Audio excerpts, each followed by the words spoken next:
ناظرین، مہنگائی یا انفلیشن کسی بھی دور حکومت میں ایک اہم ترین مسئلہ ہے۔ مہنگائی کا تعلق کسی خاص علاقے، خاص حکومت یا خاص دور سے جوڑنا غلط ہے۔ دنیا کے بہت سے ممالک اس مسئلے سے دوچار ہیں اور یہ ایک ایسا مسئلہ ہے جس میں دن بدن اضافہ ہوتا جا رہا ہے۔ چند ایک وجوہات جیسا کہ پیسہ کی ذخیرہ اندوزی اور مقابلے بازی کی وجہ سے اس میں دن بدن اضافہ ہو رہا ہے۔ مہنگائی کی مکمل ذمہ دار صرف حکومت ہی نہیں ہوتی، بلکہ جس ملک کو یہ مسئلہ درپیش ہوتا ہے اس ملک کی عوام کافی حد تک اس پریشانی کا باعث ہوتی ہے۔ ناظرین، آج کی اس ویڈیو میں ہم آپ کو اسلامی تاریخ کے چند ایک ایسے واقعات بتائیں گے جب روزمرہ استعمال کی چیزوں کی قیمتیں بڑھ گئیں تو مسلمان حکمرانوں نے اپنی ذہانت کی بنا پر ذخیرہ اندوزوں کی چالوں کو ناکام بنایا اور اس طرح مصنوعی مہنگائی کو کم کیا۔ ناظرین، یہ ویڈیو آخر تک ضرور دیکھیں تاکہ آپ بھی اسلامی حکمرانوں کے طرز پر ناجائز منافع خوروں کو شکست دینے کے قابل ہو سکیں۔ ذخیرہ اندوزی ایک ایسا عمل ہے جس کی وجہ سے مہنگائی میں بے پناہ اضافہ ہوتا ہے۔ رسول اللہ صلی اللہ علیہ وسلم کا ارشاد مبارک ہے کہ جس نے مہنگائی بڑھانے کی نیت سے 40 دن تک غلے کو روکے رکھا تو وہ شخص اللہ کریم سے دور ہو گیا۔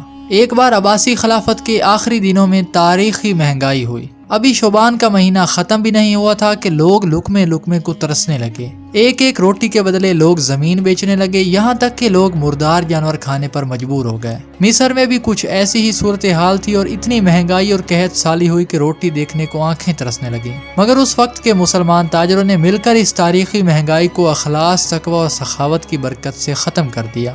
ایک بار حضرت عمر رضی اللہ تعالیٰ عنہ کے دور حکومت میں چیزیں مہنگی ہوئیں۔ لوگوں نے حضرت عمر سے شکوہ کیا تو آپ نے فرمایا کہ اس مہنگائی کو اپنے نیک اعمال سے ختم کرو، یعنی اگر تم نیک عمل کرو گے تو مہنگائی خود بخود ختم ہو جائے گی۔ بالکل اسی طرح ایک بار عمر بن خطاب رضی اللہ تعالیٰ عنہ کے دور خلافت میں گوشت کی قیمت میں حد درجہ اضافہ ہو گیا۔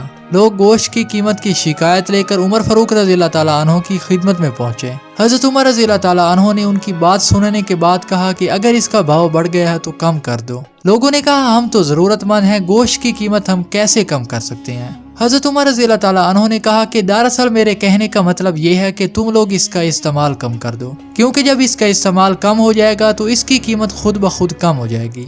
ناظرین، ایک بار حضرت علی رضی اللہ تعالیٰ عنہ کے دور خلافت میں مکے کے اندر کسی موقع پر کشمش کی قیمت بڑھ گئی۔ لوگوں نے خط لکھ کر کوفے میں موجود حضرت علی رضی اللہ تعالیٰ عنہ سے اس کا شکوہ کیا۔ انہوں نے یہ رائے تجویز فرمائی کہ تم لوگ کشمش کے بدلے کھجور استعمال کیا کرو، کیونکہ جب ایسا کرو گے تو مانگ کی کمی سے کشمش کی قیمت گر جائے گی اور وہ سستی ہو جائے گی۔ اگر سستی نہ بھی ہو تو کھجور اس کا بہترین متبادل ہے۔ ان سب واقعات سے ظاہر ہوتا ہے کہ اگر ہم اسلامی طرز حکومت اور اسلامی حکمرانوں کے اصولوں پر عمل پیرا ہوں تو نہ صرف ہم مہنگائی پر قابو پا سکتے ہیں بلکہ ہم ذخیرہ اندوزوں کے لیے بھی کافی حد تک مشکلات پیدا کر سکتے ہیں۔ اسلام کا نظریہ معیشت فطرت سے ہم آہنگ اور تمام معاشی مشکلات کا حل ہے، اس لیے یہ نظام نہ تجربات کا محتاج ہے اور نہ اقتصادی ماہرین کا محتاج، بلکہ یہ معاشی نظام پروردگار نے تجویز کیا اور پیغمبر اسلام صلی اللہ علیہ وسلم نے پیش فرمایا ہے۔ اسلام کا اقتصادی و معاشی نظام ایک مکمل نظام معیشت ہے۔ شریعت اسلامیہ میں اشیاء کو ذخیرہ کر کے مصنوعی قلت پیدا کرنے، اشیاء کے عیوب چھپا کر بیچنے، ملاوٹ کرنے، قسم کھا کر اشیاء فروخت کرنے، ناپ تول میں کمی کرنے اور ایسی ہی دیگر برائیوں سے باز رہنے کے نہ صرف احکام صادر فرمائے گئے ہیں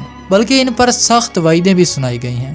معزز ناظرین، اگر ہم ان باتوں پر عمل شروع کر دیں تو ہم مہنگائی پر کسی حد تک قابو پا سکیں گے، کیونکہ اسلام ایک مکمل ضابطۂ حیات ہے اور اس میں ہمیں کاروبار کرنے سے لے کر جائز منافع اور بزنس کے تمام اصولوں کے متعلق ہر قسم کی معلومات ملے گی۔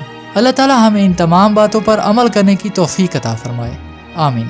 ویڈیو پسند آنے کی صورت میں لائک کریں اور اپنے دوستوں کے ساتھ بھی شیئر کریں۔ اگلی ویڈیو تک اپنا گرد و نواح دوستوں اور رشتہ داروں کا خیال رکھیے۔ اللہ حافظ و ناصر۔